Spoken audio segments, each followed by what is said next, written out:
5 തലമുറകളായി നിങ്ങൾക്കൊപ്പം PRS hospital. കഴിഞ്ഞ 2 ദിവസമായി കേരളത്തിലെ ഏറ്റവും പ്രധാനപ്പെട്ട താരം സൂംബയാണ്. ആരാടാ ഈ സൂംബ? നമ്മൾ അതിൻ്റെ ചരിത്രം ഒന്ന് അറിഞ്ഞിരിക്കുന്നത് നല്ലതാണ്. പിന്നെ അതിൻ്റെ ബാക്കി സാമൂഹ്യ വശവും നമുക്ക് ചർച്ച ചെയ്യാം. 1990-ൽ കൊളംബിയൻ നർത്തകനായിട്ടുള്ള ആൽബർട്ടോ ബെറ്റോ പെരസ് എന്ന് പറയുന്ന ഒരു നർത്തകൻ, അല്ലെങ്കിൽ ഒരു നൃത്തം ചെയ്യുന്ന ആൾ, എയറോബിക് ഡാൻസുമായി ബന്ധപ്പെടുത്തി ഡാൻസ് ചെയ്തുകൊണ്ടിരിക്കുന്നു. പെട്ടെന്ന് അദ്ദേഹത്തിന് ഈ വരികൾ, പാട്ടിൻ്റെ വരികൾ അദ്ദേഹത്തിന് കിട്ടുന്നില്ല.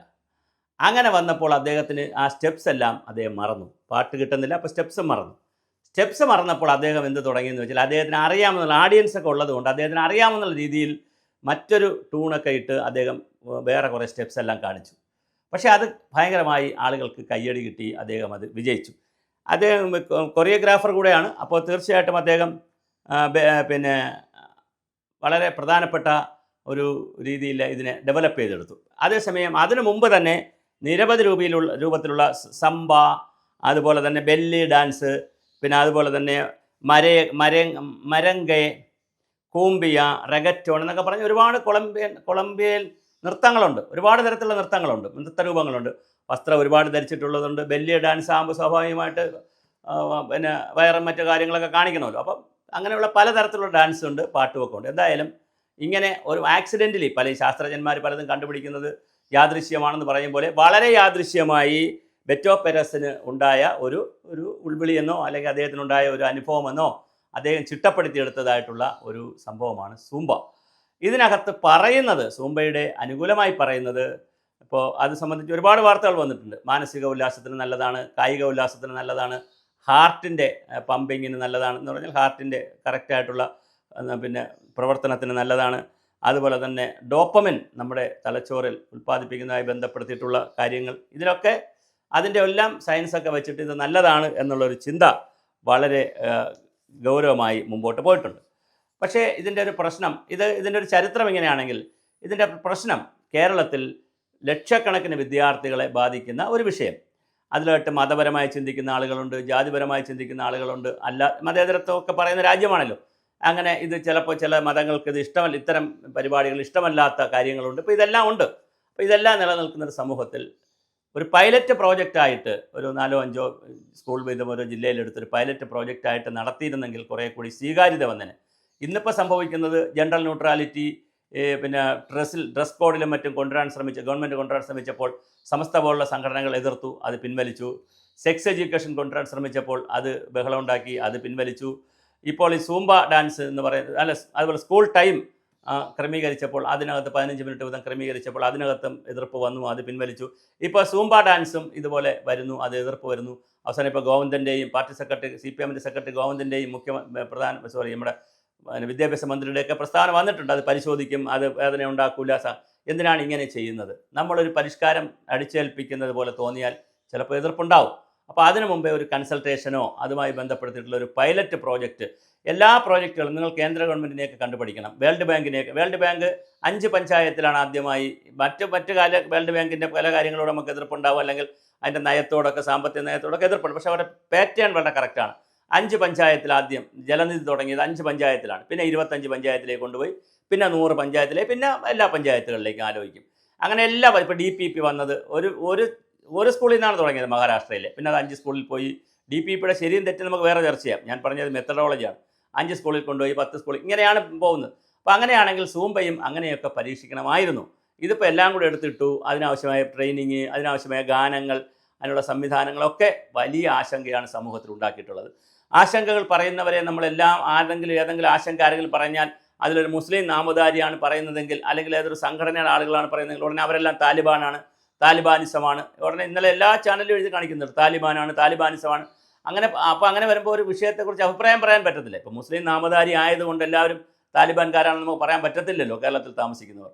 അപ്പോൾ അതുകൊണ്ട്, പക്ഷേ അങ്ങനെയൊക്കെ ഉള്ള ഒരുപാട് നരേഷൻസ് വരുന്നത് നല്ല ഗുണകരമല്ല. എന്തായാലും ഗവൺമെൻറ് ഒരു പ്രോഗ്രാം പ്രഖ്യാപിച്ചു. അതൊരു മാസീവ് പ്രോഗ്രാം പ്രഖ്യാപിക്കുമ്പോൾ ഗവൺമെൻറ് കുറച്ചുകൂടി ശ്രദ്ധിക്കണമായിരുന്നു. അല്ലാതെ ഒരു വളരെ മാസീവായിട്ടുള്ള പ്രോഗ്രാം കമ്പൾസറി ആയിട്ട് കൊണ്ടുവരുമ്പോൾ, അത് ഓപ്ഷണൽ ആണെങ്കിൽ പിന്നും പ്രശ്നമില്ല, കമ്പൾസറി ആയി കൊണ്ടുവരുമ്പോൾ അതിനാവശ്യമൊരു ഹോംവർക്ക്, അതിനാവശ്യമായൊരു ഗൃഹപാഠം കൃത്യമായി ചെയ്തില്ല എന്നുള്ളത് ഇതിനകത്തൊരു വിഷയമാണ്. മുഖ്യമന്ത്രി ഒരു ദിവസം രാവിലെ ഒരു യോഗത്തിൽ മുഖ്യമന്ത്രി പറയാൻ പോലും അറിയത്തില്ല. നേരെ മുഖ്യമന്ത്രി ചോദിക്കുന്നു, എന്തോ ഒരു ഒരു ഡാൻസ് ഉണ്ടല്ലോ കുട്ടികൾക്ക് ചാടുന്ന. അപ്പോൾ അടുത്തിരിക്കുന്ന ആൾ പറഞ്ഞു കൊടുക്കണം സൂംബ എന്ന് മന്ത്രി പറഞ്ഞു. സൂംബ സൂംബ എന്ന് പറഞ്ഞ് മുഖ്യമന്ത്രി പറഞ്ഞിട്ടെങ്കിൽ സൂംബയെങ്കിൽ ഇനി മാനസിക ഉല്ലാസത്തിന് സൂംബ എന്ന് പറയുന്നത്. പക്ഷേ വേറൊരു വിഷയം കൂടി പറഞ്ഞുകൊണ്ട് നമുക്ക് ഈ വീഡിയോ അവസാനിപ്പിക്കാം. ഇവരിപ്പോൾ ഗവൺമെൻറ് പ്രചരിപ്പിക്കുന്ന ഒരു അബദ്ധ പഞ്ചാംഗമാണ് ലഹരിക്കെതിരെ സൂംബ എന്നാണ്.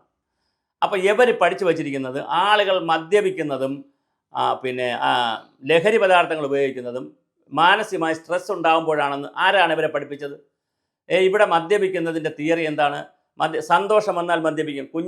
കുഞ്ഞുങ്ങൾ പിന്നെ ഒരാളിന് കുഞ്ഞുണ്ടായാൽ ആണുങ്ങളെല്ലാം കൂടെ കൂട്ടുകാർക്ക് മദ്യം വാങ്ങിച്ചു കൊടുക്കും. പരീക്ഷയ്ക്ക് ജയിച്ചാൽ മദ്യം വാങ്ങിച്ച് കഴിക്കും. പിന്നെ ജോലിക്ക് പ്രമോഷൻ കിട്ടിയാൽ മദ്യം വാങ്ങിച്ച് കഴിക്കും. ഓണം വന്നാൽ മദ്യം കഴിക്കും. പിന്നെ അച്ഛനും ആളുകൾക്കും മറ്റുള്ളവർക്കും വീട്ടിൽ എന്ത് സന്തോഷം വന്നാലും മദ്യം കഴിക്കും. കല്യാണം കഴിച്ചു കഴിഞ്ഞാൽ പുരുഷന്മാർ പോയി കൂട്ടുകാർ എല്ലാവരും അല്ല, അത് കഴിക്കുന്നവരുടെ ഒരു സാങ്ക്ടിറ്റിയാണ് പറഞ്ഞത്. ഒരുപാട് ആളുകൾ. അപ്പോൾ സന്തോഷത്തിന് മദ്യം കഴിക്കുന്നവരുണ്ട്, പാർട്ടി. ദുഃഖത്തിന് മദ്യം കഴിക്കുന്നവരുണ്ട്. അച്ഛൻ മരിച്ചുപോയി, അമ്മ മരിച്ചുപോയി, ജോലിയിൽ പരാജയപ്പെട്ടു, അങ്ങനെ പോയിരുന്നു. അപ്പം സന്തോഷത്തിനും ദുഃഖത്തിനും എടുക്കുന്നൊരു വസ്തുവാണ് മദ്യം. അതുപോലെ സന്തോഷത്തിനും ദുഃഖത്തിനും എടുക്കുന്നൊരു വസ്തുവാണ് ലഹരി പദാർത്ഥം. DJ പാർട്ടികളിൽ പോയി പിന്നെ ഡാൻസ് ചെയ്യുന്ന ആളുകൾ അവർ സന്തോഷത്തിന് വേണ്ടിയിട്ടാണ് മയക്കുമരുന്നൊക്കെ ഉപയോഗിക്കുന്നത്, ലഹരി പദാർത്ഥം. അല്ലാതെ അവർക്കൊരു സ്ട്രെസ് ഉള്ളതുകൊണ്ടല്ല പോകുന്നത്. അപ്പോൾ ഇതാരാണ്, ഏത് പഠനത്തിൻ്റെ അടിസ്ഥാനത്തിലാണ് സ്ട്രെസ്സ് കുറയ്ക്കാൻ അല്ലെങ്കിൽ സ്ട്രെസ്സിനുള്ളൊരു മരുന്നാണ് അല്ലെങ്കിൽ ഒരു പരിഹാരമാണ് എന്നുള്ള നിലയിൽ സൂംബ പറയുന്നതെന്ന് കൂടി നമുക്കതും ഒരു ചർച്ച ചെയ്യേണ്ട ഒരു വിഷയമാണ്. എന്തായാലും കാര്യങ്ങൾ നടക്കട്ടെ. അവസാനമായിട്ട് എനിക്ക് പറയാനുള്ളത്, ലഹരി പദാർത്ഥങ്ങൾക്കെതിരെയുള്ള ബോധവൽക്കരണം ഒരു വശത്ത് നടക്കുമ്പോൾ ലഹരി പദാർത്ഥങ്ങൾ മാർക്കറ്റിൽ കിട്ടുന്നു എന്നുള്ളതാണ് അതിൻ്റെ ഏറ്റവും വലിയ കാര്യം. ഇത് മാർക്കറ്റിൽ കിട്ടാതാക്കുക എന്നുള്ളത് വളരെ പ്രധാനമാണ്. അങ്ങനെ കിട്ടാതാക്കണമെങ്കിൽ അത് അന്താരാഷ്ട്ര ലോബികളുണ്ട്, വലിയ മാർക്കറ്റാണ്. നമ്മുടെ കപ്പലുകളിലും പോർട്ടുകളിലുമൊക്കെ ഇത് വരുന്നുണ്ട്. വിമാനത്തിൽ വരുന്നുണ്ടെന്ന് എനിക്കറിയില്ല, പക്ഷേ അല്ലാത്ത ഒരുപാട് രൂപത്തിൽ ഇത് ഗതാഗതം ചെയ്യുന്നുണ്ട്, ട്രാൻസ്പോർട്ട് ചെയ്യുന്നുണ്ട്. ധാരാളം ആളുകളിൽ മാർക്കറ്റിൽ ഒഫീഷ്യലും അൺഒഫീഷ്യലായും തന്നെ കിട്ടുന്നുണ്ട്. ഒരു കാലഘട്ടത്തിൽ കേരളത്തിൽ ഗഞ്ചാവ് ഒഫീഷ്യലായി കിട്ടുമായിരുന്നു, പിന്നെ കടയിൽ പോയാൽ കിട്ടുമായിരുന്നു, പക്ഷേ കറുപ്പ് കിട്ടുമായിരുന്നു, പലതും കിട്ടുമായിരുന്നു. ഇപ്പോൾ അങ്ങനെ കിട്ടുന്നില്ല. പക്ഷേ എങ്കിൽ പോലും ഇതിൻ്റെ സോഴ്സിൽ വച്ച് ഇത് പിടിക്കുകയും ചെറുകിട ആളുകളെ 5 ഗ്രാം 10 ഗ്രാം 20 ഗ്രാം എന്ന് പറഞ്ഞ് ചെറുകിട ആളുകളെ പിടിക്കുമ്പോൾ കൃത്യമായിട്ട് എൻ്റെ സോഴ്സിലേക്ക് പോകാൻ പറ്റും. സോഴ്സിലേക്ക് പോയി സോഴ്സിനെ തടസ്സപ്പെടുത്തുക, ഇവിടെ വരുന്നത് തടസ്സപ്പെടുത്തുക എന്നുള്ളതാണ് മാത്രമേ ഉള്ളൂ അതിനകത്ത് വളരെ പ്രധാനപ്പെട്ട കാര്യം. ആളുകൾ വസ്തുക്കൾ വന്നാൽ പിന്നെ നിയമം ഉണ്ടാവും. നിയമം ഉണ്ടാകുമ്പോൾ ആളുകൾ പഠിക്കും. വാഹനങ്ങൾ വരുമ്പോൾ ട്രാഫിക് നിയമം ഉണ്ടാവും. ഏവിയേഷൻ പിന്നെ ഫ്ലൈറ്റ് വന്നപ്പോൾ ഏവിയേഷൻ നിയമം ഉണ്ടായി. അങ്ങനെ ഓരോ വസ്തുക്കൾ കണ്ടുപിടിച്ച് പുതിയ വസ്തുക്കളുണ്ട്, പുതിയ നിയമങ്ങളുണ്ടാവും.